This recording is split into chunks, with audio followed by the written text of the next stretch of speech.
Hi, everyone, and welcome to the Spark Talks webinar series, all part of the latest Spark campaign, brought to you by the Girls Action Foundation. I am Elvira Trulia, the webinar and blog producer for the latest Spark campaign, and in a couple of minutes, I will be passing things over to Severn Cullis-Suzuki, who will be talking about her journey as an environmental and social activist. I'm very excited that Severn has agreed to join us today, and I'm also happy to see some familiar names joining us for today's webinar. And for those of you returning, welcome back to Sparks Talks, and for those of you who are new to the webinar series, I wanted to briefly introduce you to Girls Action Foundation before passing things along to Severn. So the Girls Action Foundation is a national nonprofit that works to empower girls. And we're based in Montreal, where we run local girls programs, and we work with some 250 partners across the country who run their own local girls programs in their communities. We also provide leadership training, organize networking events, and do many other things to connect girls and young women. In terms of impact, nationally we reach about 60,000 girls and young women, and they are located in remote, marginalized urban communities, including communities in the north. So as I mentioned off the top, this webinar series is presented as part of Light a Spark, which is a national campaign that showcases women role models across the country.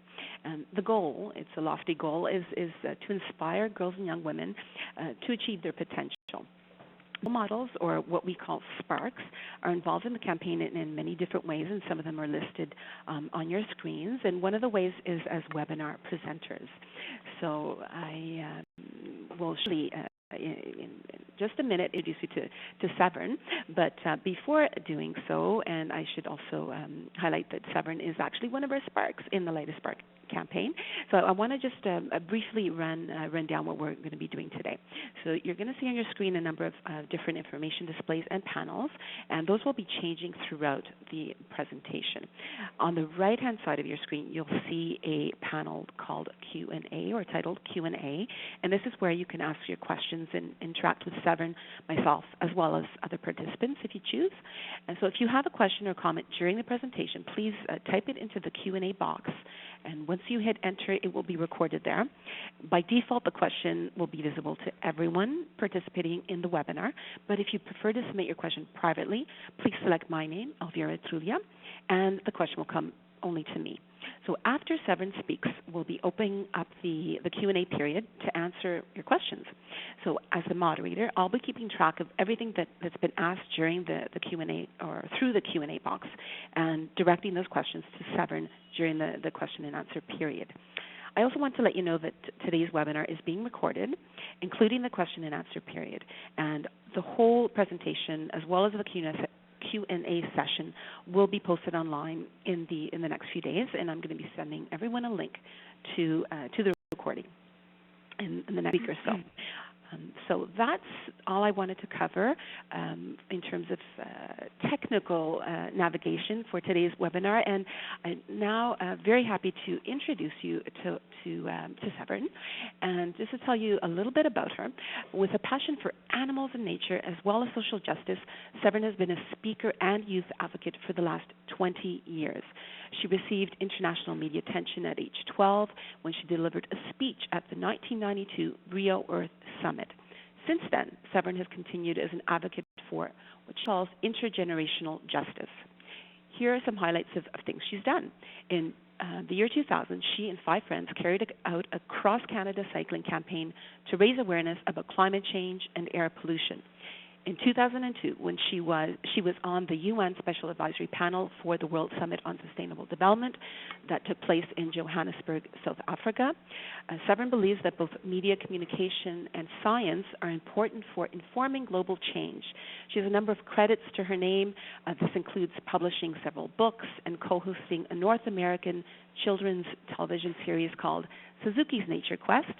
She currently hosts the APTN series Samkan, Water Stories, about First Nations and water issues. Finally, Severn lives on the archipelago of Haida Gwaii on the northern coast of British Columbia, and here she lives with her husband and baby boy.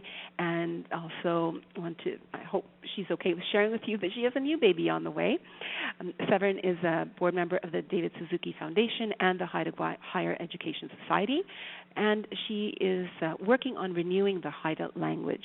In her own words, she hopes her pursuit of traditional and scientific knowledge will help her mandate of promoting cultural diversity, sustainability, and joy.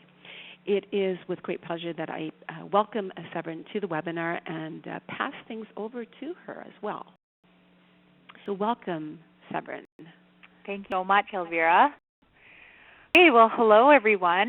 I'm really glad to be speaking to you today. It's a beautiful day here on Haida Gwaii. It's sunny and raining a little bit, which is quite typical. Even when it's sunny, it rains. And I'm excited because this is a really exciting time to be talking about issues of social change and environment. My name is Severn Cullis-Suzuki. I consider myself an environmental and culture activist because the two are absolutely interlinked. And I want to talk a bit about the current environmental climate, as in the political climate, and mostly focus around the climate justice movement. And I'm sharing most of my experiences, or a bit about my experiences, and my involvement in this. Now, right off the bat, I believe we're going to open a poll, if Elvira can put that up. Very cool. This is my first time conducting a webinar, so it's, the best part about my presentations is often seeing people face-to-face and getting the questions afterwards. I'm really excited about this technology, so bear with me to learn. But here's a poll, and I believe you can answer these just so that you can learn a little bit about our perspectives. You can answer that throughout my slides, and I'll get that, and then I can respond. But right now, I'm starting with a protest slide. Right now is a very volatile time around the planet. If you look at a map of the world, of countries in open revolution, in civil war, or in economic meltdown, you can see that change is really happening around the globe. And if you couple that with the droughts, the floods, the other disasters, other quote-unquote natural disasters, you can see that this is a really critical time to change this chaos towards a positive direction and have positive structures that emerge from the melee that is now unfolding. All about providing a new economic, democratic, and environmental structure towards sustainability. And with the spirit of the Arab Spring spread to Europe, it was only a matter of time before the sense of revolution and protest came to North America. It started in August with the protests that began with the occupation of in front of the White House in protest of the construction of the Keystone XL pipeline, which started a couple months ago in August. It was a 2-week protest, and over 1,200 people were arrested. They were protesting the pipeline, proposed pipeline from Alberta, from our tar sands in Alberta to Illinois, to refineries in Illinois in the States. The spirit of revolution has only amplified with the Occupy movement, starting in Wall Street in New York, beginning a few weeks later after the Keystone protests. And it started here in Canada last weekend in Montreal, in Toronto, and Vancouver. And I actually happened to be in Montreal last weekend and checked out the little tent city that's sprouted up. Economic instability has been the focus of the Occupy protests, but it is totally connected to issues of instability with respect to power structures in our society and with environmental unsustainability. As the Pentagon identified last year, these three pillars of economic stability, energy issues, and democracy are totally interconnected. And the other in an area that is called climate justice. This, in my mind, it's just a clear, obvious, and very real marriage of these two things that I think a lot of people see as separate but are totally interrelated, which are social justice and environmental degradation. And a way of understanding this is to realize that while, for example, climate change, while we're talking about climate change is a problem that was created by the West and by the wealthy people on this planet, the poorest people of the world, people in developing countries, as well as the poor in those wealthy societies, are saddled with the debts of that climate change. And if you look at what's happening in Thailand or at the Horn of Africa, you can see, these are problems of climate and weather, and they are not to be taken lightly. But they're borne mostly by the poor. So this is the context for being engaged with the conversation about the environment and the direction we as human beings are steering it. All right, let's get to the next one. Okay, so this is a field I'm interested in, and this is a cause that I've invested some 20 or more years of my life to. Makes me sound like an old-timer at 31. I've been learning about these issues and speaking and raising awareness and working in environmental and social justice since I was a little child. Growing up, I was really lucky to spend a lot of time outside, a lot of time in nature. My family took us camping and fishing all over BC where I grew up. As you can see, the little chubby kids fishing for perch off the docks.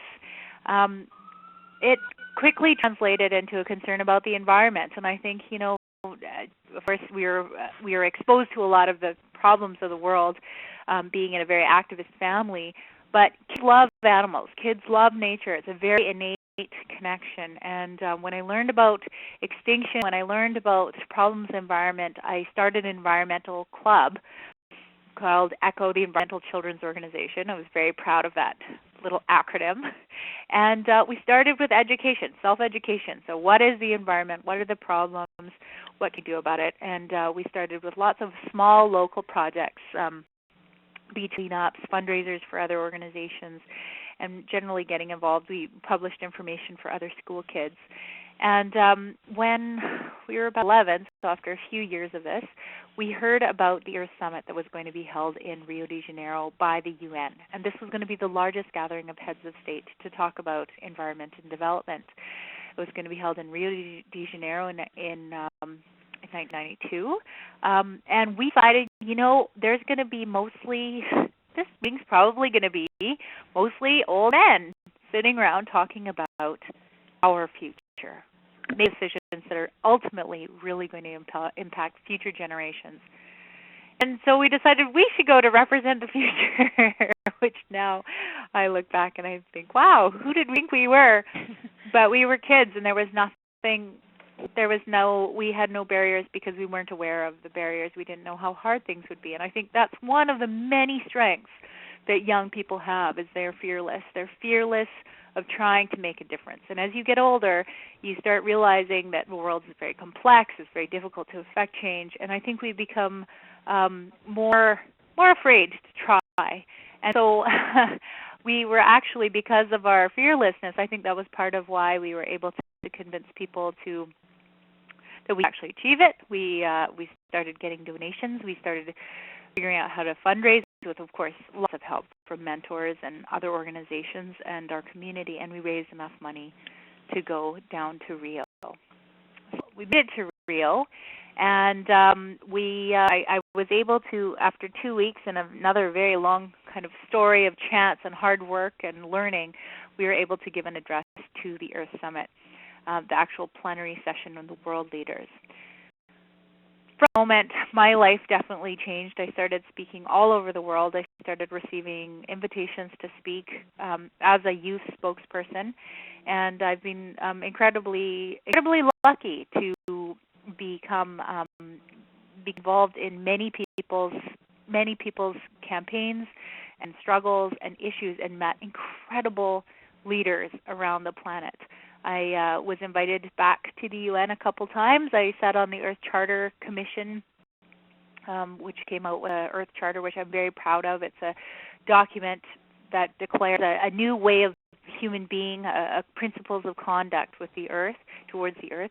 I've been very lucky to go several times to Japan, working with the Sloth Club, with Namakemono Club, which means sloth, which means they're all about slowing down. And for people who are from the heart of Tokyo, it's been fascinating to work with these people who believe that it is the seed and needing things quickly and now, and that's really tearing the fabric of our society apart, as well as the environment.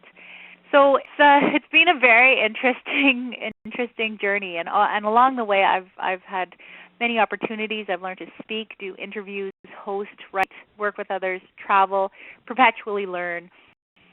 And I find that I'm always interested in the in-betweens, the edges, the overlaps. I studied at university to become a scientist as an ecologist and then an ethnobiologist. And I find I'm always interested, if I'm in a room full of activists, I always find myself wanting to wear the science hat. And if I'm in a room full of scientists, I find myself wanting to be the activist hat. And it's in betweens, I think, that's where we can really move forward and learn about others and work together in new, innovative ways. So I wanted to take a little step back and talk about this word, the environment, just quickly. If you Google the word environment, you'll come up with a couple really basic definitions. I just wanted to quickly read them to you to get us thinking about environment in a not kind of stereotyped way. Environment means the surroundings or conditions in which a person, animal, or plant lives and operates. This is just the most basic definition of an environment. It's where we live. Environment is also the aggregate of surrounding things, conditions, or influences, surroundings, milieu. Ecologically, the environment is the air, the water, minerals, organisms, and all external factors surrounding and affecting a given organism at any time. And finally, the last little definition is the social and cultural forces that shape the life of a person or a population. And this last definition is what I've always thought of the environment. It's truly about culture and the natural world. Now, sustainability, of course, in any talk about the environment, you have to have some definition of what you mean by sustainability, because this is a word that comes up all the time and that is often made to be very complicated. And actually, in my opinion, I think it's just a very, very basic word. The word sustainability to me means ability to sustain way of life, or to sustain what we're doing right now. I use this picture, this photo, because this photo is the village of Skadans here in Haida Gwaii. It hasn't been populated for a few hundred years, but you can still see the totem poles that are still standing there and showing that hundreds of people used to live in this spot. If you go to visit it, you can see in landing, because you have to get there by boat, that it is a very rich ecological area. This is a place where at low tide there are sea urchins, where there's rock scallops, where there's an abundance of seafood, and where people have lived for thousands of years. And when I started learning about life, traditional societies here on the West Coast, I did my master's with Kwakwaka'wakw societies and their way of resource managing. I realized that people had lived here at much higher populations than live here currently, and they'd lived in a way that allowed there to still be an abundance of seafood and resources here, which absolutely blew my mind because, after a couple of decades of working on environmental issues, I kind of thought, well, human beings, that's kind of what we do. We deplete our resources and we don't really think about the future. It's not true. We see in societies around the world in the past and still currently, especially indigenous societies, evidence of societies that have been able to exist in a way that is sustainable, that is a way that we can continue on into the future. To sustain our way of life, our civilization cannot do this. We are in a state of total unsustainability. Now, if you look at the ecological footprint, this is a photo of the tar sands, a rather grainy photo of the tar sands, as I haven't been there myself yet to witness and to take photographs. It's our ecological footprint, which is kind of a neat measure of how much resources we use and throw away. You will see by the established scientists who do this kind of research at the Global Footprint Network that our planet as a whole, as a society as a whole, we are not living sustainably. Currently, we need 1.5 Earths to sustain our current uses of resources and to absorb our waste. This means it takes 1.5 years to regenerate what we use in a year. So clearly this means that we're taking too much, we're taking more that can regenerate, and this means that we are ultimately borrowing from the future. Now there are lots of measures of our unsustainability. There's many studies that have shown that with respect to the environment and to human well-being, we're really going down a path of taking too much too fast. A few years ago, the UN came out with the Millennium Ecosystem Assessment. This is a great go-to document if you need, we all need scientific evidence for the environmental cause. Another point that I always am shocked that we aren't all talking about is the fact that we are currently undergoing right now the world's 6th mass extinction. So in the history of Earth, the history of life, which is some 4.5 billion years, has been punctuations of extinction events. And been 5 in the past. The 5th was the extinction just at the end of the Jurassic. This was 65 million years ago, and this is when the dinosaurs went extinct. Of course, it's very famous. We are currently undergoing the 6th mass extinction. We are currently undergoing extinction rates that are at a level not seen since the dinosaurs went extinct. And this one has is being hugely impacted by humans. So people are the ones largely contributing to this, which I find something that's absolutely terrifying. So all of this brings me to something that I call that is called intergenerational justice. Intergenerational justice. What's happening now? What is happening with climate change, with the creation of climate change, with the being in the 6th mass extinction? These crimes done by past generations, by today's generation, that will be left to the future generations to deal with, and this is really the crux of it. We're not factoring the future into our decisions anymore. Change is a perfect example of an intergenerational crime or intergenerational injustice. It's a problem that has been caused by the last few generations, and ultimately the people alive today and the people who are born tomorrow, we're really the ones who are going to clean up the mess. This is an absolute intergenerational injustice. Canada, in respect to climate justice, as a government, as a nation, is really not pulling its weight. It's really very depressing, but on the international stage, trying to find solutions in the international community, Canada has been referred to as Canada. This is our new name, dubbed at the Cancun negotiations last year. So a bit depressing. Okay, what can we do? Well, the most important thing for us to do is to make the translation of all this heavy news from the information, which is very overwhelming, to action. And this is the only way to really deal with it, to not get totally depressed and want to just hide under a rock. What can we do? My sister says you got to do something for your heart, something for your mind, something for your belly, and something for your community, which I really like. Something for your heart. I think it's very important for people today to form a connection with the outside world, with the natural world. People are going outside less and less, and if we don't know nature, why protect it? So it's very important that you get outside, that you go and have an experience out in the real world, not just reading online about all these terrible things or wonderful things about the environment. Get outside, have an experience. This can be anything from growing a plant, going to the park, going camping, to going whale watching, or doing something more exotic like that. For your mind, it is very important to get informed. We have the internet now, which we didn't have when I was a little kid. We have to learn about what we're concerned about. Information is absolutely essential. It's at our fingertips.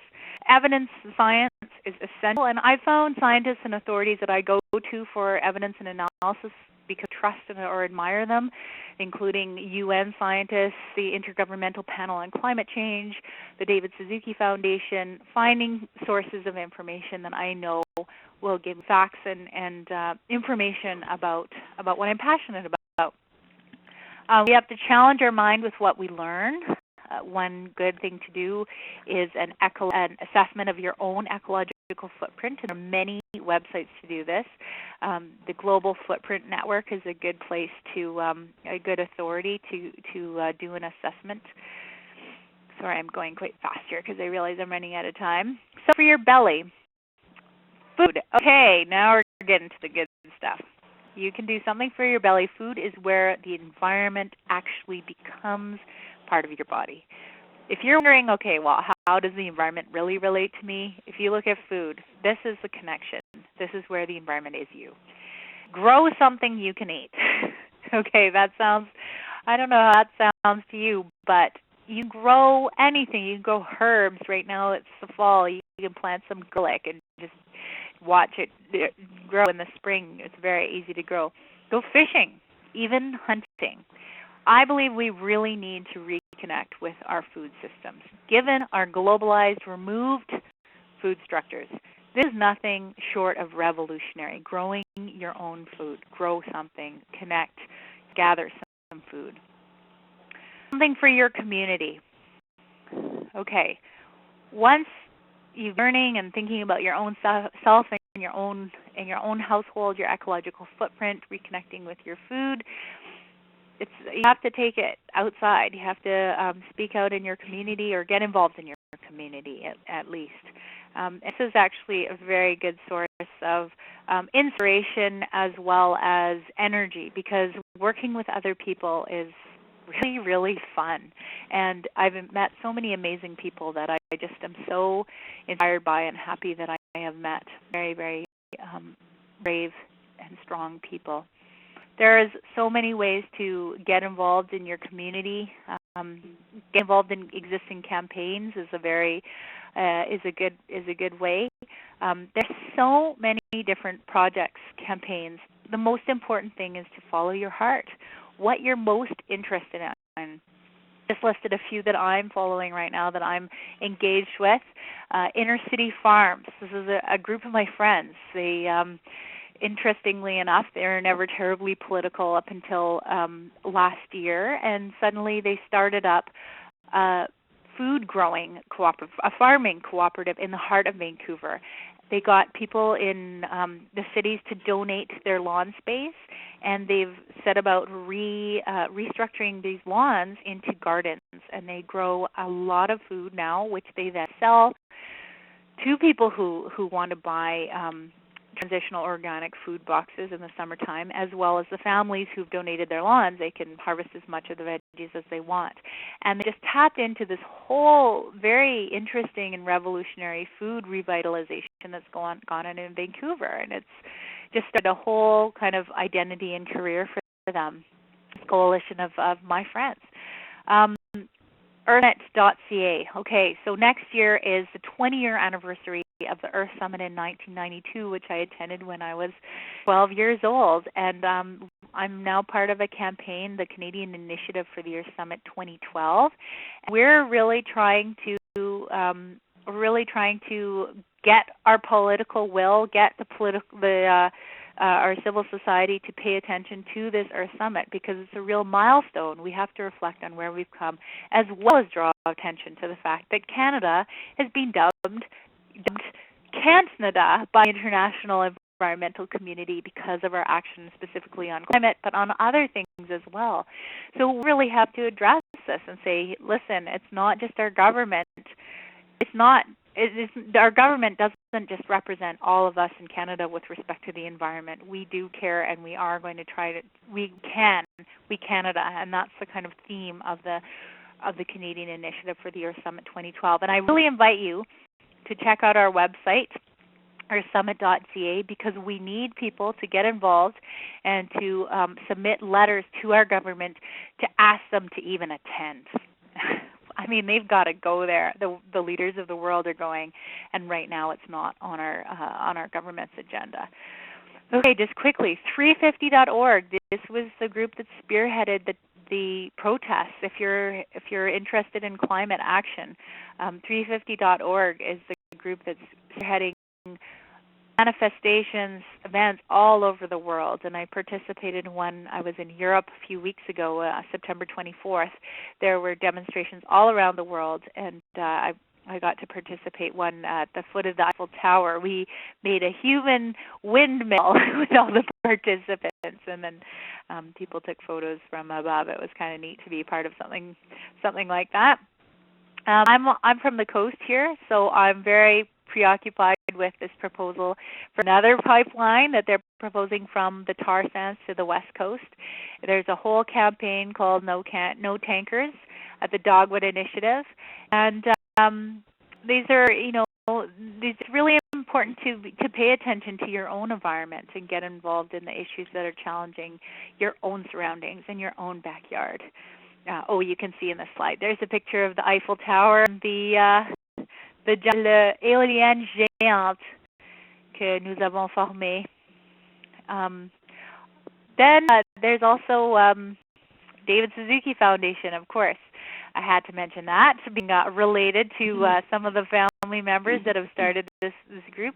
And there's a woman who works with them. She's called Lindsay Coulter, and she is awesome. She's the Queen of Green, and she has a great blog you should check out. I just put it on the last site, but there's her photo down to the lower left. DavidSuzuki.org blogs Queen of Green, and Lindsay talks about making your home really eco-friendly and even making some of your own household products in a really fun way. And she's got a huge following across the country, and it's just pretty neat to see how her activism has really affected people who pay attention and feel empowered by what they can do in Canada. And finally, you can see the little We Canada sign for this campaign that I'm actively involved in for the Earth Summit next year. Okay, but there's so many. There's the Tesha Project that's organized out of Ottawa. There's War Child out of Toronto. There are so many organizations, and the best thing you can do is follow your heart, follow your interests, follow your passions, follow your skills. I'd like to make an appeal.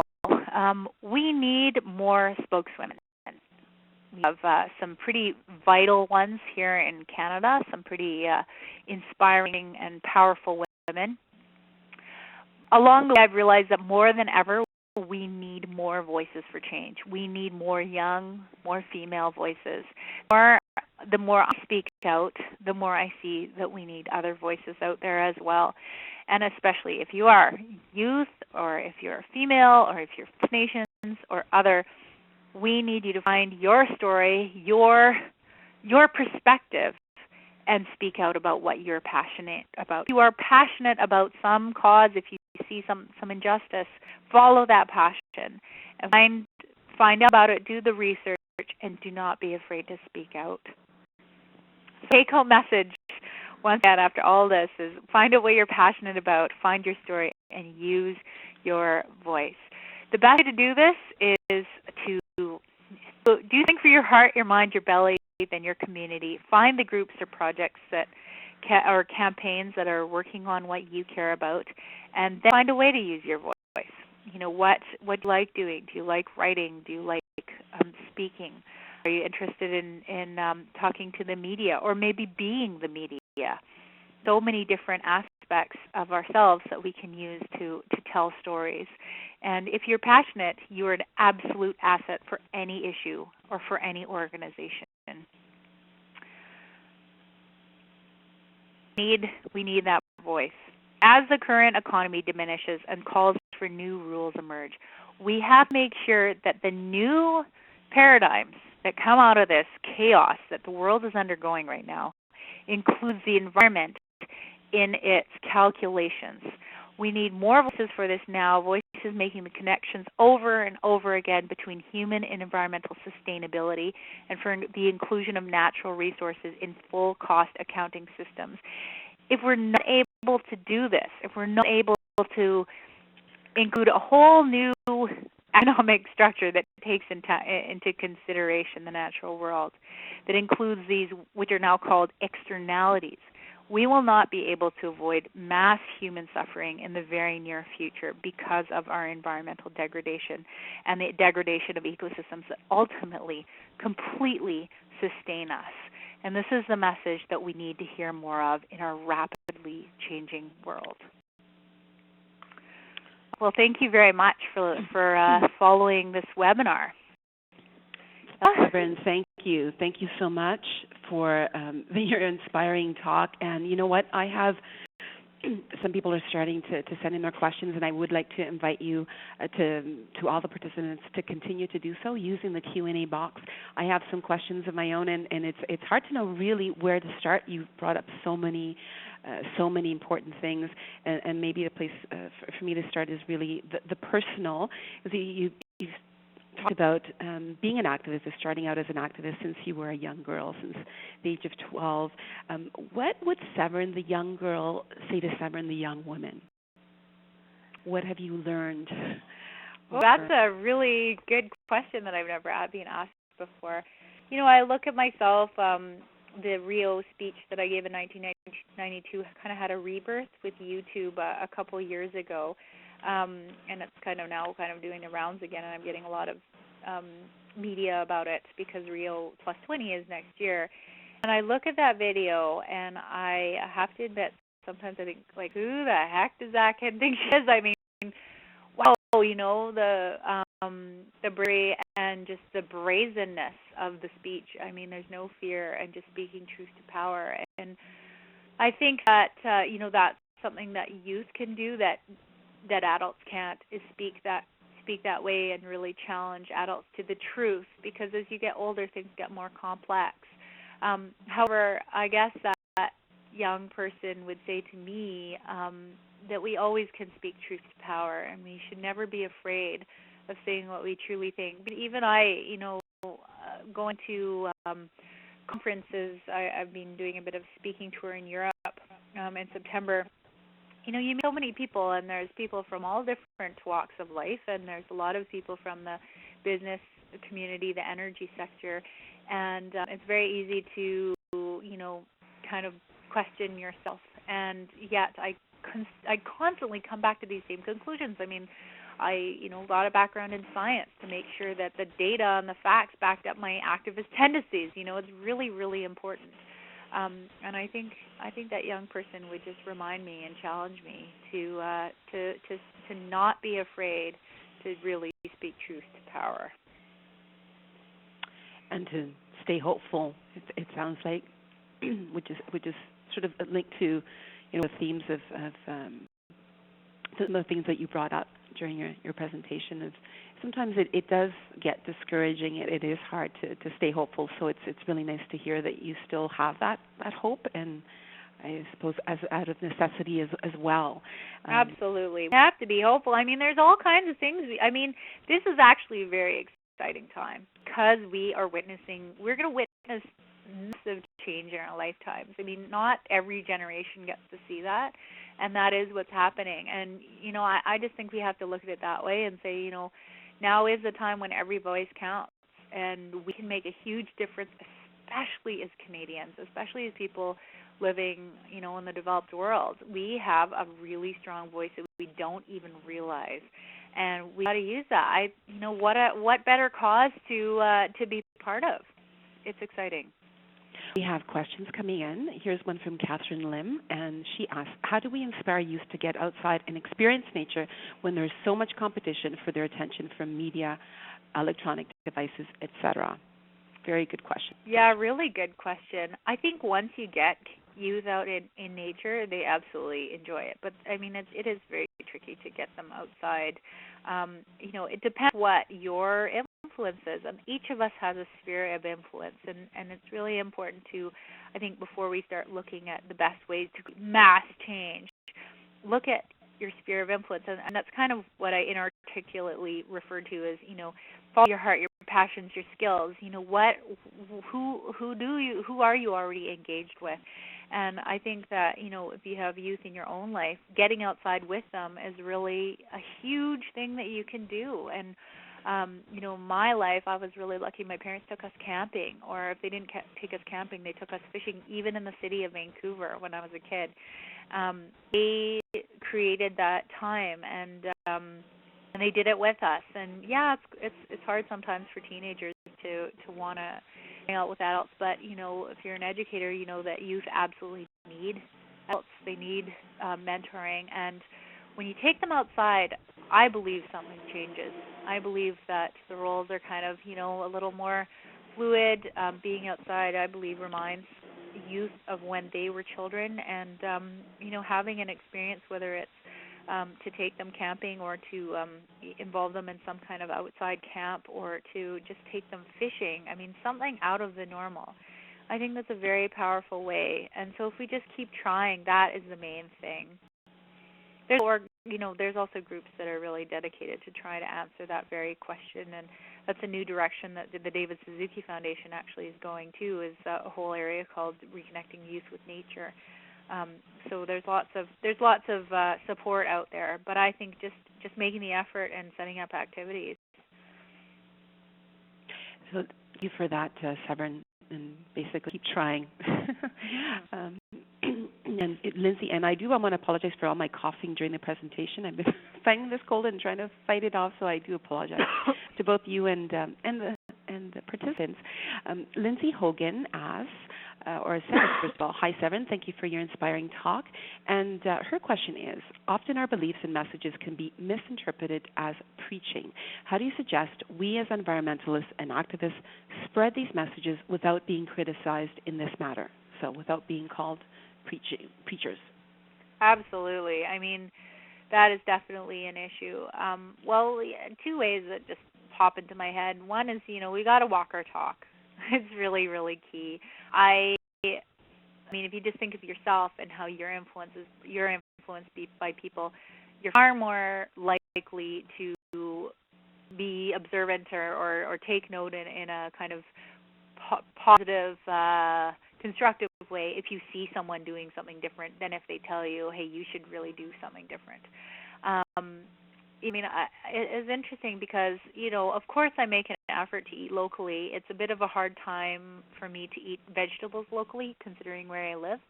We have a very short growing season, and so in the wintertime, almost all our veggies are imported, and I don't really eat protein from the stores. I'm so lucky that living where I do, we mostly fish, and my husband hunts. So we do eat meat, but it's only wild meat that I know exactly who killed it, which is rare. So, it's easy to kind of, because of my situation, kind of think, oh, well, what can I really do? And just go to the grocery store and buy old veggies from California.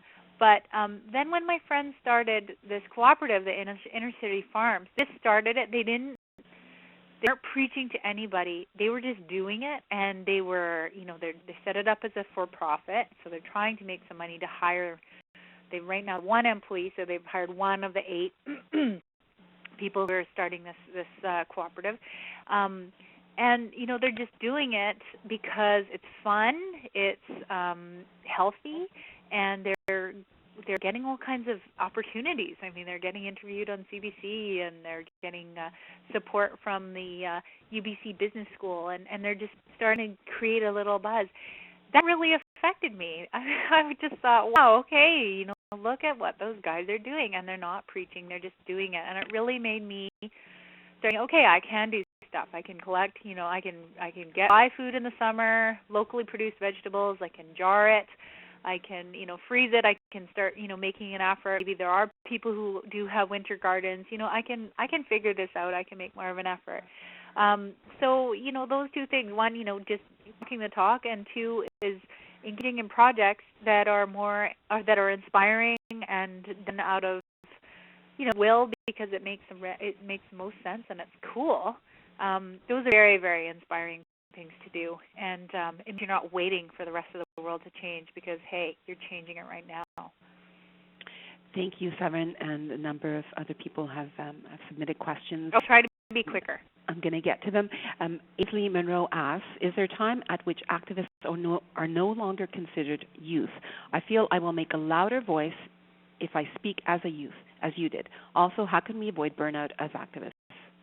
Ooh, two good questions. Well, the definition of youth is really fluid. I mean, I think there are some definitions at the international tables that consider up to 35 as youth.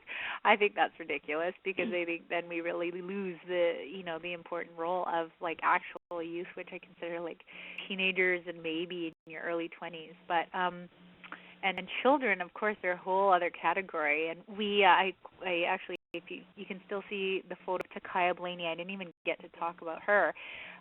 She is an amazing activist from North Vancouver. She's 10 years old, and she is a singer as well as she gives speeches about her views on the environment, and she speaks out against the Enbridge pipeline because of her love of otters. She doesn't want the otter's habitat to be threatened, and just meeting her and working with her, we're working together on the Earth Summit initiative for 2012 next year together.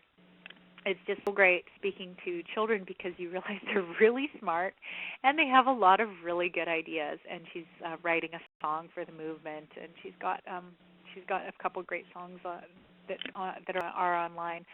I think your voice is never is always powerful. So it's never not powerful, I should say. And when we were founding ECHO and we decided to go to the Earth Summit, we thought we were at a huge disadvantage because we were children, because we were young. We thought people wouldn't listen to us because we were children. And then we found out that actually that is why that was our hook. That was why people were interested in talking to us, because we were so unusual and we were young. And I actually believe that whenever who you are, you have a story, and the story is what people connect with. And so that's why I mentioned, if you're passionate about these things and you want to speak up, find your story, figure out your perspective. Now I've realized that my perspective is no longer as a youth, but my perspective is as a mother.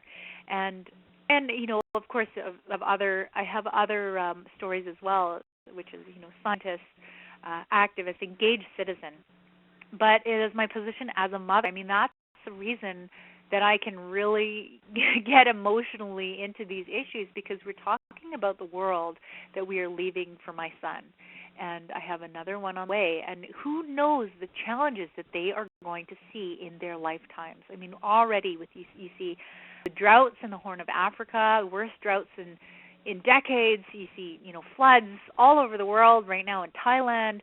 I mean, there are crazy weather events that are happening that people say, oh, well, you can't say that's because of climate change. But what you can say is this is exactly what the climate scientists are predicting. If climate change were to happen, you would see an increased volatility of the environment and weather, and that is what we are seeing, and it's having huge human ramifications. So, because I am a mother, that is my perspective, and that's why I can get really serious about it. And I think that that's what people respond to. So I say, find out what your story. What is your ethnic background? What is your cultural story with respect to the environment? There's a young woman I referred to, Claudia Lee. She's a strong activist, spokeswoman right now against shark fin soup and protecting sharks. And of course, her story is about being an Asian Canadian who's going against a cultural tradition that is causing the depletion of our sharks. She's passionate about sharks. It's very important. Takaya Blaney, she comes from the Sliaman First Nation. Her story is not only of being a youth, but is being a First Nation. And what does that mean in terms of the environmental conversation? Find your story, and from that perspective, you're very powerful, because no one can take that away from you. I think that also addresses Pat Wagner's question, and you're talking about you're never your voice is always important regardless of your age. And she says, I'm an older woman who is coming into environmental activism late in life. What is the best way for me to get involved? So I think you addressed absolutely. the question. I mean, we need our older generations to mentor us. The baby boom generation is, a huge demographic that is a big part of the environmental issues, and I think a big part of the solution. And I mean, find your story, find your perspective, and then speak from that place. It's really, really important. So here's a political question from Kim Davis. Do you think the Rio definition of sustainability from the Brundtland Commission is still current? Shouldn't we create a definition 2.0, more precise, scientific, and robust for Rio plus 20? Good question. Well, I don't have that definition right here in front of me, but I kind of think that is what will happen, that there will be some new definition, and I mean, that is appropriate. It's 20 years later. However, there are some amazing documents that came out 20 years ago. They're not perfect, but, there's the Rio Declaration and the Convention on Biodiversity and the Forest Principles and Agenda 21. I mean, there are some really good documents that, I hope that we build on and not just throw out and start again, because there was a lot of value. And one thing that I think is really hard is, because you're dealing with so many different perspectives at the UN, there is a tendency to get bogged down in the language and in the bureaucracy. And, a lot of that's really important, because in order to be moving forward, you need to set the proper just goals and have everybody represented. But at one point, we have to take the best we have and move forward, and that's really what I'm going to focus on is, how do we ensure that the ideals that were spoken 20 years ago actually get implemented. That was actually what I was going to ask you. You were at Rio plus 10 in Johannesburg. You were at the original Earth Summit in 1992. You were also at Rio plus 10 in Johannesburg, World Summit on Sustainable Development. That summit was heavily criticized for not making very many gains, as was the 2009 Copenhagen Climate Change Conference. And, the Rio plus 20 is coming up. And realistically, what are your hopes for Rio plus 20, especially in the context of how you described it, Canada being described as, we cannot. Yeah, Canada. I'm not holding my breath, to be honest. I am only attending your summit because this group of young people asked me to get engaged with their campaign, which is We Canada, which is the Earth Summit Canada initiative. Their idealism and their enthusiasm and their energy is why I decided to go to another international conference. I totally believe these things are important. We need world leaders to be talking and discussing and plotting for sustainability. But for the last 20 years, I've realized that where you really see real action implementation at the ground level, and it's at municipalities, it's the NGOs, and it's by individuals. That's where you can actually see real solutions, and that's a source of inspiration, because at the global level, it's just too big. And in terms of a political leadership, political leaders will always follow the general public. And if we have the groundswell of demand for environmental sustainability, then our so-called leaders will fall all over themselves trying to follow that wave. So we create that, and that is my hope for Rio, is that it's an opportunity for discussion in Canada amongst civil society, amongst just citizens about environment, and hopefully we can get some kind of sense of the kind of leadership that Canadians want to actually see. And if we have that kind of groundswell, then we can ask of our leaders, hey, we need some leadership. We need a really change in course. And that's something that you all can do if you're interested in this. Is you can get on our website, the We Canada website, which is, it's kind of confusing. We call it We Canada, and we also call it Earth Summit Initiative. And you can send a letter to your MP, and the interface makes it really easy for you, the website. and tell them that they need to get themselves to Rio and take these issues seriously, because we need to create that interest in the public and that message to our politicians that we need to start doing something different. And so that's my hope for Rio, is that we get that Canadian conversation going and start a dialogue with her government, because right now the environment isn't even on the table. Well, we have a couple of minutes left, and I just was wondering if you wanted to comment on the polling questions. Some people took the time to answer them, and sort of related to the question about Occupy Canada. I noticed that the people that answered, actually, most people didn't attend any of the Occupy Canada events, and most didn't, and a lot of people are touting the Occupy Wall Street movement as perhaps, this century's 1968. Like, how do you feel about that? Do you think there's an opportunity to actually create that groundswell that you were referring to earlier, or could this help create that groundswell? I think that there's a window of opportunity right now. I mean, who knows how long it will last, but I think that the events that are unfolding around the world are making it increasingly hard to not be at least engaged intellectually. And I think this is only going to increase, really, given all the inequity in the world. And so, there's been a lot of comparison to the 60s with what's happening already. And I don't know if we need to compare it with the past. I think we need to kind of compare it to how we want to see it in the future. What do we want this to become? A lot of people are expressing, disdain for the Occupy movement because it doesn't have a clear set of demands.